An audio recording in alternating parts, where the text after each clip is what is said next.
வணக்கம், நான் உங்கள் சக்தி எஸ்கே. இந்த வீடியோ பார்த்தீங்கன்னா நம்ம சூறாவோடைய பெயிண்டிங் ஒர்க்கோடைய வீடியோ தாங்க. சரி வாங்க வீடியோக்குள்ளே போகலாம்.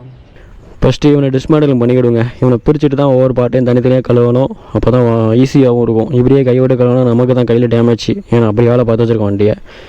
அப்புறம் டேங்கு பார்த்தீங்கன்னா டேங்க்கு நேற்றே பேஸ்ட்டு போட்டு காய வச்சிட்டேங்க.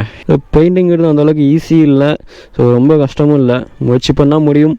பாருங்கள் இந்த வண்டி எப்படி வரப்போகுதுன்ட்டு. அப்புறம் நம்ம கலரிங் பண்ண போகிற ரெண்டு முக்கியமான இடங்கள்னு பார்த்திங்கன்னா 1, 2, 3, அப்புறம் பார்த்திங்கன்னா மக்காடு 4 இடம் தான். அப்புறம் பார்த்திங்கன்னா ஃப்ரேமுக்கு வண்டிக்கு என்ன கலர் கொடுக்குமோ அந்த கலர் தான் ஃப்ரேம் கொடுத்தா நல்லாயிருக்கும். ஸோ ப்ளூ கொடுக்கலான்னு பார்க்குறேன். சரி வாங்க இவனை மொத்தமாக டிஸ்மேண்டில் பண்ணிக்கிறான். டயர் 2 டயரும் கண்ணை ஊற்றிக்கிட்டே இருக்குது. அந்த வண்டியில் வர டயர் வீக்காக இருக்குது. இந்த டயர் தூக்கி பேசாமல் அந்த வண்டியில் போட்டலாமான்னு தோணுது. சரி கழட்டிட்டு அப்புறமா பார்ப்போம். எப்படியும் வீல் ரெண்டுக்கும் ஒயிட்டு தான் கொடுக்க போகிறேன். எப்படி வருதுன்னு பார்ப்போம். சரி வாங்க கலட்டலாம். எப்படி நம்ம பையன் பார்க்கறதுக்கு அப்படியே ஜுராசிக் பார்க்கில் வர ராப்டர் மாதிரி நினைக்கிறானா? அவ்வளோதாங்க ஃபினிஷிங்கு. டயர் 2 மற்ற சாக்ஸு செகப் சுரா கொண்டு போய் ஒரு ஷாப்பில் ஆயில்ஸ் இருக்குது. அந்த ஆயில் லீக்கேஜ் ஆகுது பார்த்தீங்களா, இது வந்து சர்வீஸ் கொடுத்துட்டு வரணும். அது இப்போ கொடுத்துருவோம், பிரச்சனை இல்லை. நம்ம பெயிண்டிங்குள்ளே வந்துடும். அப்புறம் எல்லா பொருளும் இங்கே தாங்க இருக்குது. இன்ஜினை கழட்டிக்குள்ளே வச்சிட்டேன். அதுக்கு லாஸ்ட்டில் தான் வேலை. சரி ரைட்டுங்க, இது அவ்வளோத்தையுமே மாடிக்கு தூக்கிட்டு போய் ஒவ்வொன்றே வாட்டர் வாஷ் பண்ணிவிட்டு அதுக்கப்புறம் பெயிண்டிங் ஆரம்பிக்கலாம். அப்பா என்ன வேலு ஏங்க. இப்போ பார்த்தீங்கன்னா அவ்வளோ பொருளையும் கழட்டி மாடி கொண்டு வந்துட்டோம். பார்த்தீங்கன்னா தேவையான பொருட்கள் நம்மளை சமையலாக பண்ண போகிறோம்.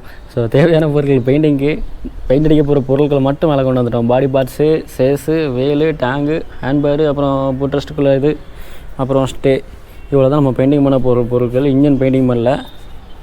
அப்புறம்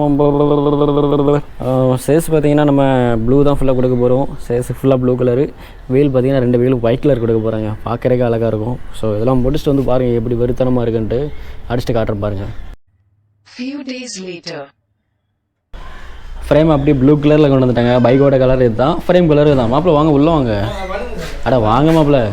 வீலும் பார்த்தீங்கன்னா ஒயிட் கலர் பெயிண்ட் அடிச்சு கண்டிப்பாக வீலை டயரை மாட்டிட்டு வந்துட்டாங்க. பார்த்தீங்கன்னா 2 டயருமே வேறு டயராக இருக்கும். நம்மளோட இந்த 2 டயரை பத்திரமா வச்சுருக்கேன். அந்த 2 டயர் தான் அப்படியே அந்த பைக்கில் மாட்ட போகிறோம். சரி வாங்க மாடியில் மற்ற பார்ட்ஸும் உங்களுக்கு காட்டுறேன். ஸோ எப்போல்லாம் பெயிண்டிங் அடிக்கணும் அப்போல்லாம் நம்ம கோடை புதுசாக அடிக்கிறோம். ஸோ இதுதான் நம்மளுடைய அடையாளங்க எஸ்கே. ஸோ அவ்வளோதாங்க. டேங்கு, ஃபுட்ரெஸ்ட்டு, ஸ்டே எல்லாமே கலரிங் முடிஞ்சுது. பார்த்திங்கன்னா பாடி பார்ட்ஸ் மக்காடு இதுக்கெல்லாம் பார்த்திங்கன்னா மக்காடுக்கு ஃபியூர் ப்ளூ, சைடு கவர் மட்டும் டபுள் கலராக கொடுத்துட்டேன்.